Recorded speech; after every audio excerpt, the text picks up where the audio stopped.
Hi, this is Harshada Rajadhyaksha from Prakriti Sports Science and Physiotherapy Clinic, and today's video is part 2 of this small mini series on breathing for good health. If you've not seen the first video, which was last video, I would suggest you go see it. I'm going to link it down here below because these 2 videos will tell you everything you need to know about breathing for good health.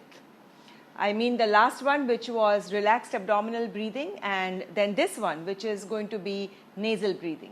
So the technique I'm going to teach you today is not even a technique, because nasal breathing just means breathing through your nose.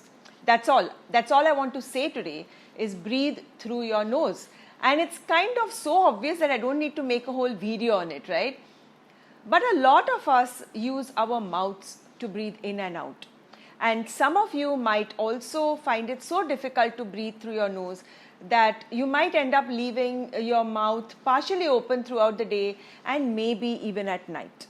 This might have started because as a child you suffered a cold very often and a blocked nose, and you found it difficult to breathe through your nose, and then you learned how to breathe through your mouth, and it kind of later became a habit that stayed with you for life. And some of you might say, so what if you breathe through your mouth? Air is air, whether it comes in from the nose or from the mouth, how does it matter? And when you breathe from your mouth, you get so much of the air. But our mouths are not meant for breathing. It might seem easier to breathe when you breathe through your mouth. In fact, it might feel like you're suffocating when you try to breathe through your nose. But when you breathe through your mouth, you're actually getting a lot less oxygen than your body requires. And in fact, you are also causing some unwanted and harmful changes to your body. When you breathe through your nose, the air is filtered of all the impurities and pathogens before it reaches the lungs. Most of you know this one. It is also warmed up and moisturized and kind of prepped up so that the lungs can absorb it very easily. Most of you know this also. But most importantly, when you breathe in and out through your nose, the passage of air through the body is slow enough and pressurized enough to allow for proper gas exchange. Now this is the really cool one. When you breathe in through your nose, the nitric oxide, which is naturally produced by your sinuses, gets mixed up with the air that you're breathing in, and this makes it very easy for the arteries around your lungs to uptake that oxygen. I don't know how many of you know this, but nitric oxide as an inhaled gas is being experimented with for COVID patients, for those who go onto a ventilator. So nitric oxide actually reduces pulmonary hypertension, it reduces hypoxia, or that is insufficient oxygen, and also reduces the time on ventilator for those who need that kind of support. And can you imagine, our body actually naturally makes this nitric oxide. All you have to do is allow your body to work as it was naturally meant to. Breathing through your nose will give you 20% more oxygen than breathing through your mouth. Mouth breathing can eventually result in several health issues. One which you might know about is sleep apnea, but then there are many others like a dry mouth or a dry throat, maybe several infections. It will also stimulate your fight or flight response, which is the stress response, higher release of cortisol, which is a stress hormone, and there might be a chronically high level of cortisol in your body, which eventually might lead to higher levels of blood glucose, high blood pressure, fat accumulation, obesity, and several other diseases which we call lifestyle related diseases. Increasing your stamina and preventing all these lifestyle related diseases might be as simple as just learning to breathe right. Long, slow nasal breathing means that the air is reaching the lower lobes of your lungs where it is meant to reach. And it also means well oxygenated cells all over your body. Our normal breathing rate is between 12 to 16 breaths per minute. And when I say long and slow, I mean bringing it down to about 8 to 10 breaths per minute. And you might say, what difference does it make whether I take 8 breaths a minute or 40 breaths a minute, as long as I get enough air in, right? So yes, you can get the same amount of air in your body by breathing 40 times a minute versus 8 or 10 or 12 times a minute. But just imagine the amount of wear and tear you will cause your body and the amount of stress that it will build up. So if you are a mouth breather, is it possible to learn how to breathe through your nose? Well, most of the times, yes, it is, and it is really simple.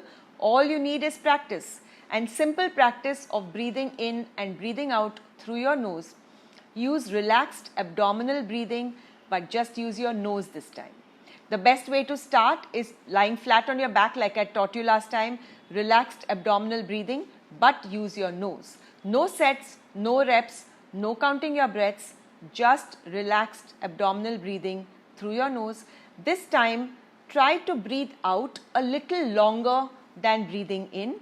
And you could use your mouth to breathe out, but use your nose to breathe in.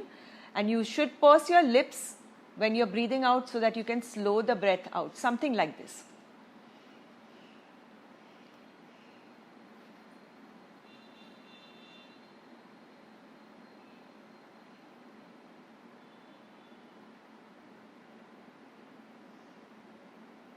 After you've done this for a bit, sit up and see if you can maintain the same pattern. Stand up for a little while, walk around, let your breath deepen naturally. See if you can maintain the same breathing pattern.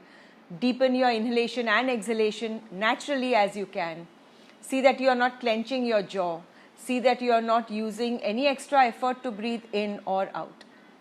If you are a runner, you might say you need to breathe in and out through your mouth to be able to run. I would say, then don't run. Just imagine if you are running in a city like Mumbai with that little bit of wind blowing on your face, your mouth is open. There's a free passageway right into your throat to all the pollution, dirt and germs. Your mouth and throat are drying up. You're not getting enough nitric oxide because you're not breathing in through your nose. That means that your working muscle cells are not getting enough oxygen, and that means less stamina.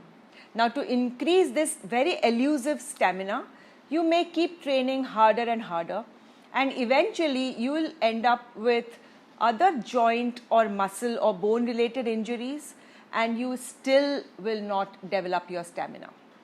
Instead, if you decided to never train outside the boundaries of nasal breathing, you will see or you will feel initially for the first few weeks that you have a drop in stamina while you get used to this. But after that, you will notice that you have much more stamina than you ever had before. Never ever use mouth breathing for any part of your training. Always stay within the boundaries of nasal breathing. You may ask me, what if I find it absolutely impossible to breathe through my nose? Well, then maybe you are one of the few people who does have a medical problem, and in that case you should meet an ENT doctor or see a physician, or maybe come see me and I can guide you to the right person. But I'm very sure extremely few of you will have to do that. Most people will find it very easy to learn how to breathe in and out through their nose if they practice well enough. And in the process, you will see huge health benefits. That is all for today. Thanks for watching this long video. If you liked it, give it a thumbs up, subscribe to my YouTube channel, share it with your friends and family. Do press on the bell button down below so that you can get notified every time I upload a new video. Follow us on Facebook and Instagram. Bye, stay safe, see you soon.